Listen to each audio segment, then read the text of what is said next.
Premier Padmini വെറും ഒരു കാറിനേക്കാൾ അതൊരു വികാരമായിരുന്നു. ഇന്ത്യയിൽ തദ്ദേശീയ വാഹന വ്യവസായം വളർന്നു തുടങ്ങിയ ഒരു സുപ്രധാന സമയത്തെയാണ് അത് പ്രതിനിധീകരിച്ചത്. രാജ്യത്തെ റോഡുകൾ പൊടി നിറഞ്ഞ പാതകളിൽ നിന്ന് തിരക്കേറിയ തെരുവുകളിലേക്ക് മാറിക്കൊണ്ടിരിക്കുമ്പോഴാണ് പത്മിനി പുറത്തിറക്കിയത്. താങ്ങാനാവുന്ന വിലയ്ക്കും ആശ്രയിക്കാവുന്നതിനും യൂറോപ്യൻ രൂപകൽപ്പനയും ഇന്ത്യൻ ആവശ്യങ്ങളും സംയോജിപ്പിക്കുന്നതിനും പേരുകേട്ടതായിരുന്നു പത്മിനി. ഫിയറ്റിന്റെ ശ്രദ്ധാപൂർവമായ ക്രാഫ്റ്റും ഇന്ത്യൻ ഡ്രൈവർമാർ ആവശ്യപ്പെടുന്ന കഠിനമായ പ്രായോഗികതയും എന്ന രണ്ട് വ്യത്യസ്ത ലോകങ്ങളെ ഇത് ബന്ധിപ്പിച്ചു. 30 വർഷത്തിലധികം ഉൽപാദനത്തിലൂടെ പ്രീമിയർ പത്മിനി കുടുംബങ്ങൾക്കും ടാക്സികൾക്കും സേവനം നൽകി. അത് സ്വാതന്ത്ര്യത്തിന്റെ ആത്മാവിനെയും സമ്പദ് വ്യവസ്ഥയെക്കുറിച്ചുള്ള പ്രതീക്ഷയെയും പ്രതിഫലിപ്പിക്കുന്ന ഒരു സാംസ്കാരിക ഐക്കണായി മാറുകയും ചെയ്തു. ഇന്ത്യ സ്വാതന്ത്ര്യം നേടിയതിനു ശേഷമുള്ള വർഷങ്ങളിൽ ഇറക്കുമതി ചെയ്യുന്നവ ശ്രദ്ധാപൂർവം മാറ്റി സ്ഥാപിക്കുന്നതിലും പ്രാദേശിക ഉൽപാദനത്തിനായി വിദേശ ഡിസൈനുകൾ ഉപയോഗിക്കുന്നതിനുമുള്ള അനുമതി നേടുന്നതിലും കാർ വ്യവസായം ശ്രദ്ധ കേന്ദ്രീകരിച്ചു.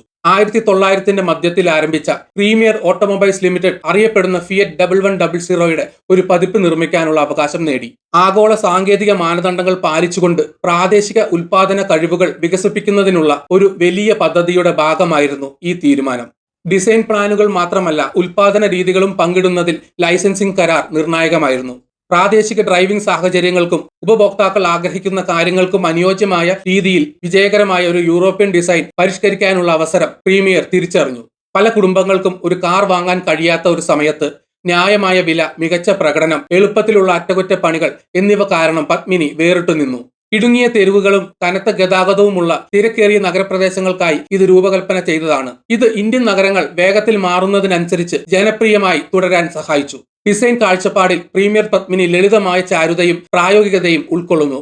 ക്ലാസിക് ഫിയറ്റ് 1100 അടിസ്ഥാനമാക്കിയുള്ള അതിന്റെ ആകൃതിയിൽ ആധുനികവും കാലാതീതവുമായ മിനുസമാർന്ന ലൈനുകൾ ഉണ്ടായിരുന്നു. കാറിന് നേരിയ ചരിവുള്ള വിൻഷീൽഡും വൃത്താകൃതിയിലുള്ള ഹെഡ്ലൈറ്റുകളും ഉണ്ടായിരുന്നു. ഇത് അതിനൊരു സങ്കീർണമായ രൂപം നൽകി. മിന്നുന്ന ഡിസൈനുകളിലല്ല, മറിച്ച് വിശ്വസനീയവും കരുത്തുറ്റതും ഇന്ത്യൻ ഡ്രൈവർമാരുടെ ദൈനംദിന ആവശ്യങ്ങൾ ഒരു വാഹനം സൃഷ്ടിക്കുന്നതിലായിരുന്നു ശ്രദ്ധ കേന്ദ്രീകരിച്ചത്. പ്രായോഗികത മനസ്സിൽ വെച്ചുകൊണ്ടാണ് ക്യാബിൻ രൂപകൽപ്പന ചെയ്തത്. ഡാഷ്ബോർഡ് സിമ്പിളും ഓർഗനൈസ്ഡുമായിരുന്നു. പ്രധാനപ്പെട്ട വിവരങ്ങൾ വേഗത്തിൽ കാണിക്കുന്ന വൃത്താകൃതിയിലുള്ള ഗേജുകൾ ഉണ്ടായിരുന്നു. ഉപയോഗിച്ച വസ്തുക്കൾ പ്രധാനമായും വിനൈലും സ്ട്രോങ് പ്ലാസ്റ്റിക്കുകളും ആയിരുന്നെങ്കിലും യാത്രക്കാർക്ക് സ്ഥലം പരമാവധി പ്രയോജനപ്പെടുത്തുന്നതിനാണ് ഇന്റീരിയർ സജ്ജീകരിച്ചത്. ഈ ചെറിയ കാറിന് ധാരാളം ഹെഡ് റൂമും ലെഗ് റൂമും ഉണ്ടായിരുന്നു. ഇത് കുടുംബയാത്രകൾക്കും നഗര ടാക്സി ഡ്രൈവിംഗിലെ ദീർഘനേരം സഞ്ചരിക്കുന്നതിനും സീറ്റുകൾ സുഖകരമാക്കി. കാർ ഉപഭോക്തൃ സൗഹൃദമായിരുന്നു. കൂടാതെ ഡ്രൈവർമാർക്ക് എളുപ്പത്തിൽ ആക്സസ് ചെയ്യാൻ കഴിയുന്ന തരത്തിലാണ് നിയന്ത്രണങ്ങൾ സ്ഥാപിച്ചത്. തിരക്കേറിയ തെരുവുകളിൽ സഞ്ചരിക്കുന്നതിൽ ശ്രദ്ധ കേന്ദ്രീകരിക്കാൻ ഇത് അവരെ അനുവദിച്ചു. പ്രീമിയർ പത്മിനിയുടെ കാതലായ ഭാഗം യൂറോപ്യൻ എഞ്ചിനീയറിംഗിന്റെയും പ്രാദേശിക നിർമ്മാണ വൈദഗ്ധ്യത്തിന്റെയും മിശ്രിതത്തെ പ്രതിനിധീകരിക്കുന്ന ഒരു എഞ്ചിനായിരുന്നു. ഫിയറ്റ് 1100 ദൃഢമായ രൂപകൽപ്പനയെ അടിസ്ഥാനമാക്കിയുള്ളതാണ് ഈ എഞ്ചിൻ. മോഡലിനെ ആശ്രയിച്ച് ഏകദേശം 1049 cc മുതൽ 1100 cc വരെയുള്ള ഡിസ്പ്ലേസ്മെന്റ് ഉള്ള 1.1 ലിറ്റർ 4 സിലിണ്ടർ എഞ്ചിൻ പത്മിനിയിൽ ഉണ്ടായിരുന്നു. പവറും ഇന്ധനക്ഷമതയും നന്നായി കലർത്തി നഗര ഡ്രൈവിംഗിനും ദീർഘദൂര യാത്രകൾക്കും ഇത് അനുയോജ്യമാക്കി. എഞ്ചിൻ ഏകദേശം 42 ഹോഴ്സ് പവർ ഉൽപ്പാദിപ്പിച്ചു. ഏകദേശം 60 ന്യൂട്ടൺ മീറ്റർ ടോർക്ക് കണക്കാക്കി. ഇന്ന് ഈ സംഖ്യകൾ അത്ര മികച്ചതായി തോന്നുന്നില്ലെങ്കിലും 750 മുതൽ 800 കിലോഗ്രാം വരെ ഭാരമുള്ള കാറിന്റെ ഭാരം കുറഞ്ഞ ഘടനയ്ക്ക് അവ കൃത്യമായി യോജിച്ചതായിരുന്നു. 4 സ്പീഡ് മാനുവൽ ട്രാൻസ്മിഷൻ സ്റ്റാൻഡേർഡായി വന്നു. പിൻ ചക്രങ്ങളിലേക്ക് പവർ കൈമാറുന്നതിനുള്ള ഒരു ലളിത മാർഗം ഇത് നൽകി. നല്ല ട്രാക്ഷനും എളുപ്പത്തിൽ കൈകാര്യം ചെയ്യലും അത്യാവശ്യമായിരുന്ന പത്മിനിയുടെ ഏറ്റവും ഉയർന്ന ജനപ്രീതിയുടെ കാലത്ത് ഇന്ത്യയിലെ റോഡ് സാഹചര്യങ്ങളിൽ പിൻവീൽ ഡ്രൈവ് സിസ്റ്റം പ്രത്യേകിച്ചും ഗുണം ചെയ്തു. പ്രീമിയർ പത്മിനിയുടെ ഒതുക്കമുള്ള വലിപ്പം അതിന്റെ ലാളിത്യം വളരെയധികം വർദ്ധിപ്പിച്ചു. ഏകദേശം 3860 മില്ലിമീറ്റർ നീളവും ഏകദേശം 1485 മില്ലിമീറ്റർ വീതിയും 1325 മില്ലിമീറ്റർ ഉയരവുമുള്ള ഈ കാർ തിരക്കേറിയ നഗര തെരുവുകളിൽ എളുപ്പത്തിൽ സഞ്ചരിക്കാൻ രൂപകൽപ്പന ചെയ്തിരിക്കുന്നു. ഏകദേശം 2400 മില്ലിമീറ്റർ വീൽ ബേസ് സ്ഥിരത വാഗ്ദാനം ചെയ്യുന്നതിനൊപ്പം ഡ്രൈവർമാർ ആഗ്രഹിക്കുന്ന ചടുലതയും അനുവദിക്കുന്നു.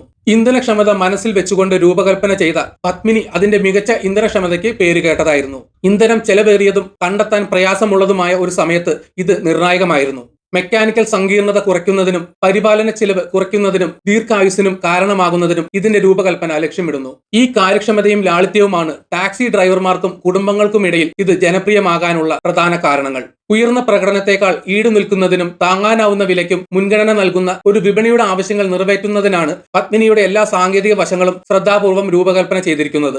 നീണ്ടു നിൽക്കുന്ന ഗുണനിലവാരം, വിശ്വാസ്യത, എളുപ്പമുള്ള അറ്റകുറ്റപ്പണികൾ എന്നിവയിൽ ശ്രദ്ധ കേന്ദ്രീകരിച്ചായിരുന്നു ഡിസൈൻ. പ്രീമിയർ പത്മിനിയുടെ ഉൽപാദനം 1960കളുടെ അവസാനത്തിൽ ആരംഭിച്ച് 2000ന്റെ ആരംഭം വരെ 30 വർഷത്തിലേറെ നീണ്ടുനിന്നു.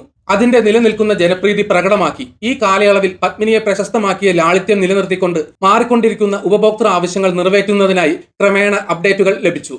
പത്മിനി ആദ്യമായി പുറത്തിറക്കിയപ്പോൾ അത് വളരെയധികം ആവേശം ജനിപ്പിച്ചു. ഇന്ത്യയിൽ ചുരുക്കം ചില കാർ നിർമ്മാതാക്കൾ മാത്രമുള്ള ഒരു സമയത്ത് ഇറക്കുമതി ചെയ്ത കാറുകളെ അപേക്ഷിച്ച് പത്മിനി പ്രായോഗികവും താങ്ങാനാവുന്നതുമായ ഒരു തിരഞ്ഞെടുപ്പ് നൽകി. പ്രാദേശികമായി നിർമ്മിക്കുന്ന വാഹനങ്ങൾക്കുള്ള സർക്കാർ പിന്തുണയ്ക്കൊപ്പം അതിന്റെ ന്യായമായ വിലയും തുടക്കം മുതൽ തന്നെ ശക്തമായ വിൽപ്പനയ്ക്ക് കാരണമായി. ഉൽപാദന സമയത്ത് ലക്ഷക്കണക്കിന് പത്മിനികൾ നിർമ്മിക്കപ്പെട്ടു. ടാക്സികൾക്കുള്ള പ്രത്യേക പതിപ്പുകൾ ഉൾപ്പെടെ വിവിധ മോഡലുകളിൽ കാർ വന്നു.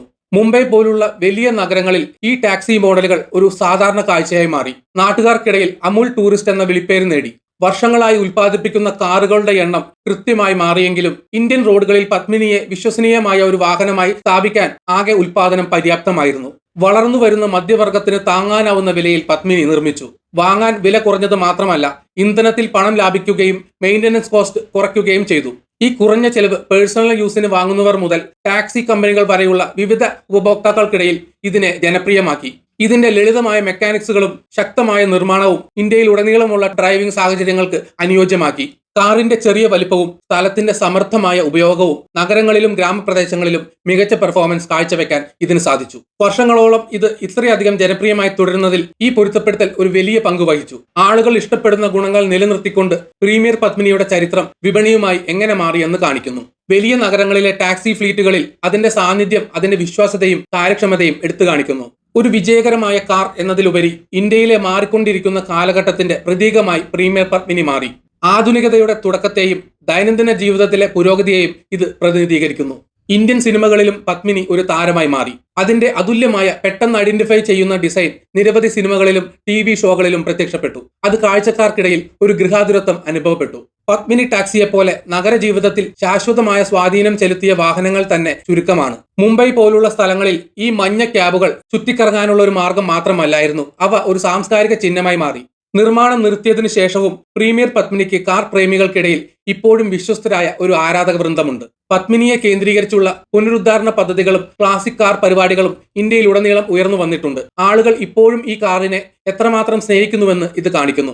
ക്ലബ്ബുകളും ഓൺലൈൻ ഗ്രൂപ്പുകളും അതിനെക്കുറിച്ചുള്ള എല്ലാം ആഘോഷിക്കുന്നു. അതിന്റെ അതുല്യമായ ഡാഷ്ബോർഡ് മുതൽ അതിന്റെ എഞ്ചിന്റെ തിരിച്ചറിയാവുന്ന ശബ്ദം വരെ പത്മിനിയുടെ പൈതൃകം ഭാവി തലമുറകളെ പ്രചോദിപ്പിക്കുന്നത് തുടരുന്നുവെന്ന് ഉറപ്പാക്കുന്നു.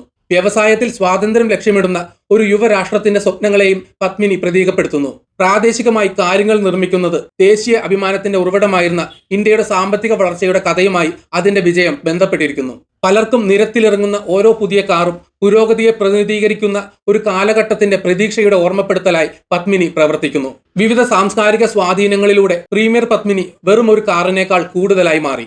ഒരു തലമുറയുടെ മുഴുവൻ അനുഭവങ്ങളുടെയും സ്വപ്നങ്ങളുടെയും പ്രതീകമായി അത് മാറി. പ്രീമിയർ പത്മിനിയുടെ അടിസ്ഥാന രൂപകൽപ്പന അതിന്റെ നിർമ്മാണത്തിലുടനീളം സമാനമായി നിലനിന്നെങ്കിലും മാറിക്കൊണ്ടിരിക്കുന്ന സാങ്കേതിക വിദ്യയ്ക്കും ഉപഭോക്താക്കൾ ആഗ്രഹിക്കുന്നതിനും അനുസൃതമായി അപ്ഡേറ്റുകളും മെച്ചപ്പെടുത്തലുകളും ഇതിന് ലഭിച്ചു. വർഷങ്ങളായി പ്രകടനവും വിശ്വാസ്യതയും വർദ്ധിപ്പിക്കുന്നതിന് ചെറിയ മാറ്റങ്ങൾ വരുത്തി. എഞ്ചിനെ സുഗമമായി പ്രവർത്തിക്കുന്നതിനും ഇന്ധനം കൂടുതൽ കാര്യക്ഷമമായി ബേൺ ചെയ്യുന്നതിന് എഞ്ചിനീയർമാർ പ്രവർത്തിച്ചു.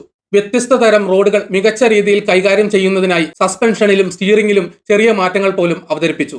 പത്മിനിയുടെ ആദ്യകാല പതിപ്പുകളിൽ വളരെ കുറച്ച് സുരക്ഷാ സവിശേഷതകൾ മാത്രമേ ഉണ്ടായിരുന്നുള്ളൂ. എന്നാൽ പിന്നീടുള്ള മോഡലുകൾ ചില മെച്ചപ്പെടുത്തലുകൾ ചേർക്കാൻ തുടങ്ങി. അവയിൽ ക്രമേണ ശക്തമായ ബോഡി ഡിസൈനുകളും മികച്ച ബ്രേക്കിംഗ് സിസ്റ്റങ്ങളും ഉൾപ്പെടുത്തിയിരുന്നു. ഇത് കാറിന്റെ ക്ലാസിക് ലുക്ക് നിലനിർത്താൻ സഹായിച്ചു. അതേസമയം വാങ്ങുന്നവരിൽ നിന്നുള്ള സുരക്ഷയ്ക്കും സുഖ സൗകര്യങ്ങൾക്കുമുള്ള വർദ്ധിച്ചു വരുന്ന ആവശ്യങ്ങൾ നിറവേറ്റുകയും ചെയ്തു. കാലക്രമേണ എക്സ്റ്റീരിയർ ഇന്റീരിയർ ഡിസൈനുകൾക്ക് ചില അപ്ഡേറ്റുകൾ ലഭിച്ചു. പ്രധാന ശൈലി അതിന്റെ ഫിയറ്റ് വേരുകൾക്ക് അനുസൃതമായി നിലനിന്നെങ്കിലും നിർമ്മാതാക്കൾ ഇടയ്ക്കിടെ നിറങ്ങൾ, സീറ്റ് മെറ്റീരിയലുകൾ, ഡാഷ്ബോർഡ് ലേഔട്ടുകൾ എന്നിവ മാറ്റി. ഓരോ അപ്ഡേറ്റും യഥാർത്ഥ രൂപകൽപ്പനയിൽ നിന്നുള്ള പൂർണ്ണമായ മാറ്റത്തിന് പകരം സ്വാഭാവിക പുരോഗതിയായി തോന്നുന്നുവെന്ന് ഉറപ്പാക്കി. 1990കളിൽ ഇന്ത്യയുടെ സമ്പദ് വ്യവസ്ഥ ആഗോളവൽക്കരണം കൊണ്ടുവന്നപ്പോൾ കാർ വിപണി വേഗത്തിൽ മാറാൻ തുടങ്ങി. പുതിയതും ആധുനികവുമായ ഡിസൈനുകളും നൂതന സാങ്കേതിക വിദ്യകളും വന്നതോടെ ക്ലാസിക് പ്രീമിയർ പത്മിനി ഒരു വഴിത്തിരിവിലെത്തി. ഈ സമയത്ത് നിരവധി പ്രധാന മാറ്റങ്ങൾ സംഭവിച്ചു. കൂടുതൽ നൂതന സവിശേഷതകളും സ്റ്റൈലിഷ് ഡിസൈനുകളുമുള്ള പുതിയ എതിരാളികൾ വിപണി കീഴടക്കാൻ തുടങ്ങി.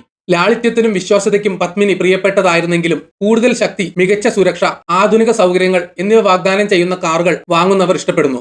1990കളുടെ തുടക്കത്തിൽ ആരംഭിച്ച സാമ്പത്തിക മാറ്റങ്ങൾ കൂടുതൽ മത്സരവും പുതിയ ആശയങ്ങളും കൊണ്ടുവന്നു. പ്രാദേശിക നിർമ്മാതാക്കളെ വിജയിപ്പിക്കാൻ സഹായിച്ച സംരക്ഷണ നിയമങ്ങൾ പതുക്കെ നീക്കം ചെയ്യപ്പെട്ടു.